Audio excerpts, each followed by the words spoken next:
श्री स्वामी समर्थ महाराज की जय. हे स्वामी भक्तांनो, आपले या चॅनेलमध्ये खूप खूप स्वागत आहे.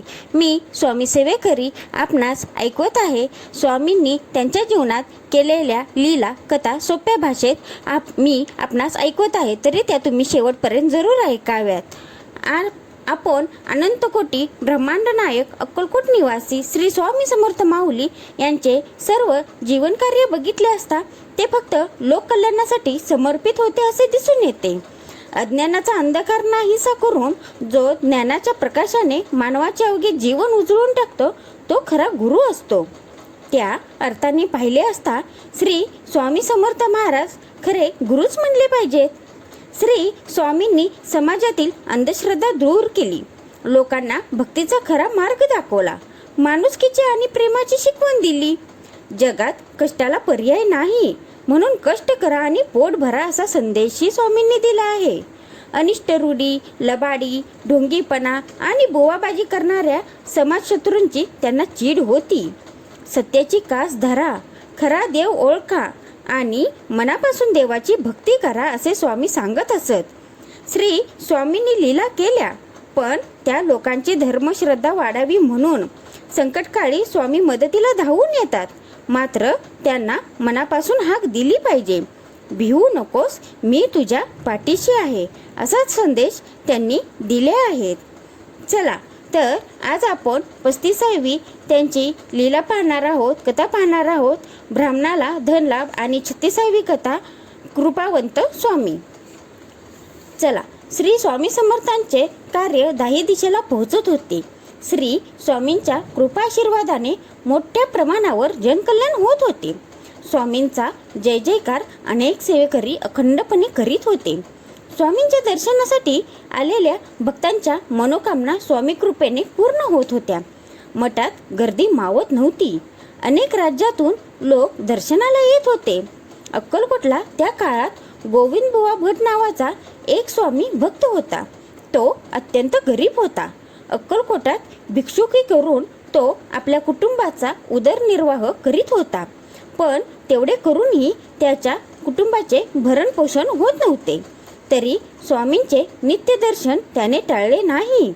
श्री स्वामींच्या चरणी अहोरात्र सेवा करावी, त्यांच्या सानिध्यात आयुष्य कंठावे आणि आपल्या जन्माचे सार्थक करून घ्यावे असे त्याला सारखे वाटायचे.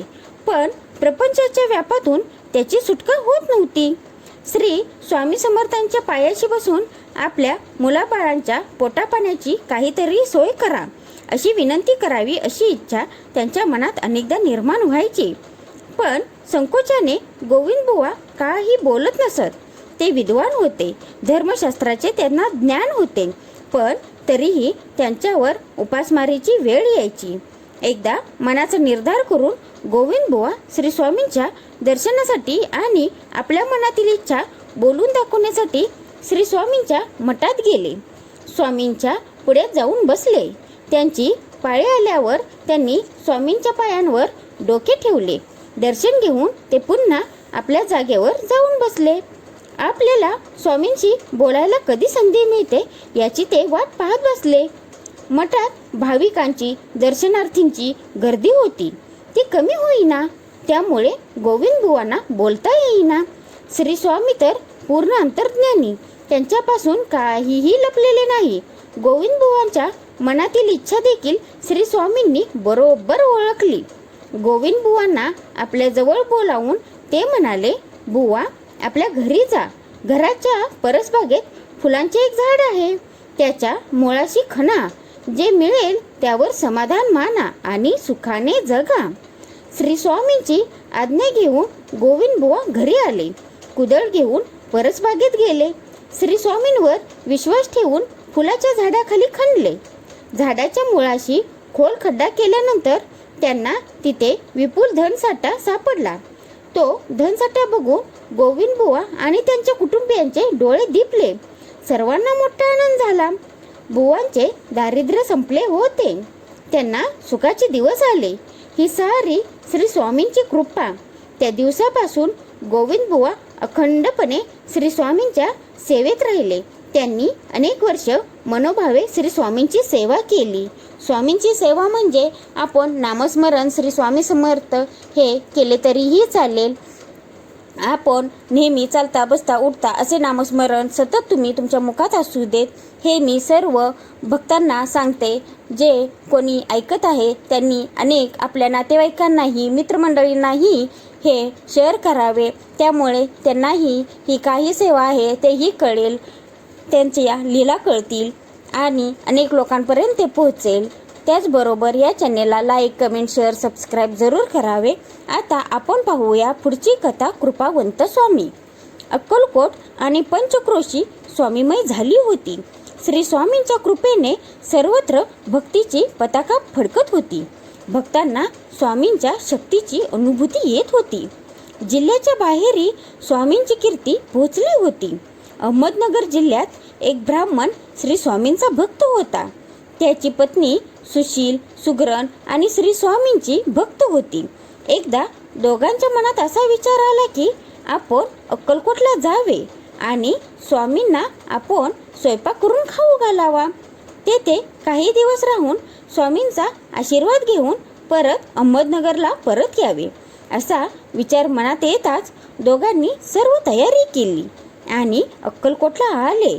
तो ब्राह्मण आणि त्याची पत्नी श्री स्वामींच्या दर्शनाला गेले. त्यांनी आपली मनातील इच्छा बोलून दाखवली. स्वामींनी त्यांच्या इच्छेला संमती दिली. त्या दोघांनी मग गावात एका धर्मशाळेत मुक्काम केला. स्वयंपाकांसाठी लागणाऱ्या साहित्याची खरेदी केली. दुसऱ्या दिवशी सकाळी त्या ब्राह्मणाची पत्नी स्नान पूजा आटपून लवकरच स्वयंपाकाला लागली. खीर, पुरी, आमटी, कडबोळी, भजी असा स्वयंपाक केला. स्वयंपाक तयार होताच तो ब्राह्मण श्री स्वामींना बोलवायला गेला. तेव्हा स्वामी त्याला म्हणाले, आधी एका ब्राह्मणाला जेवू घाल. तो ब्राह्मण जेवून गेला की मग मला बोलवायला ये. ब्राह्मण परत घरी आला. त्याने एका ब्राह्मणाला आदराने बोलावून आणले आणि पोटभर जेवू घातले. तो ब्राह्मण निघून जाताच त्याने स्वामींना बोलावण्यासाठी घराबाहेर पडायचे ठरवले. तेवढ्यात त्याच्या दारी आणखी एक ब्राह्मण येऊन उभा राहिला. तो म्हणाला, महाशय, मला खूप भूक लागली आहे. मला काही खायला दिले तर फार बरे होईल. तुम्हाला देवाचा आशीर्वाद मिळेल. त्या ब्राह्मणाला त्या दारी आलेल्या याचकाची दया आली. त्याने याचकालाही आदराने घरात बोलावले आणि आग्रहाने जेवू घातले. याचकाला कडाडून भूक लागली होती, त्यामुळे तो पोटभर जेवला. इतके की शिजवलेले अन्न संपून गेले. तृप्त मनाने याचक परत गेला. आता काय करावे असा प्रश्न दोघांच्या समोर उभा राहिला. परत स्वयंपाक करायला खूप वेळ गेला असता. मोठा धीर धरून दोघेही मग स्वामींच्या मठात गेले. घडलेले खरे खरे सांगून स्वयंपाकासाठी वेळ मागण्याची त्यांची इच्छा होती. स्वामी समोर जाऊन ते काही बोलण्याच्या आतच स्वामी म्हणाले, स्वयंपाक तर खूपच छान केला. पुरी, खीर, आमटी, भजी तर खूपच रुचकर होती. आम्ही तर ती भरपूर खाऊन तृप्त झालो. वा, खूपच छान. आपण काही न बोलता स्वामींनी स्वयंपाकात बनवलेले सर्व पदार्थ अचूक ओळखले. याचा अर्थ याचकाच्या रूपात स्वामी जेवून गेले हे त्यांनी ओळखले. दोघांनी स्वामींना मनोभावे वंदन केले. ते घरी आले तर त्यांच्यासाठी सर्व पदार्थ भरपूर वाढून ठेवलेले दिसले. ते बघून दोघांचेही डोळे पाणावले. स्वामी खरोखरच कृपावंत होते. बघितलं ना, स्वामींनी अशा प्रकारे खूप काही त्यांच्या जीवनात लीला केल्या आहेत. त्या अनेक लोकांनी हे शेअर केल्या तर दुसऱ्या लोकांनाही कळतील आणि स्वामी यांचा कृपाशीर्वाद, कृपादृष्टी सदैव तुमच्यावर असू देत. त्याचबरोबर आपण नेहमी नामस्मरणात राहावे. श्री स्वामी समर्थ हा षडाक्षरी मंत्र आपल्या मुखात सदैव असू देत आणि आपल्या मित्रमंडळींना, नातेवाईकांना, अनेक लोकांना तो शेअर करा. त्याच्यामुळे अनेक लोकांना त्यांची महती कळेल. श्री स्वामी समर्थ यांच्या लीला अगाध आहेत. त्या तुम्ही कीर्तनातून, अभंगातूनही ऐकू शकता.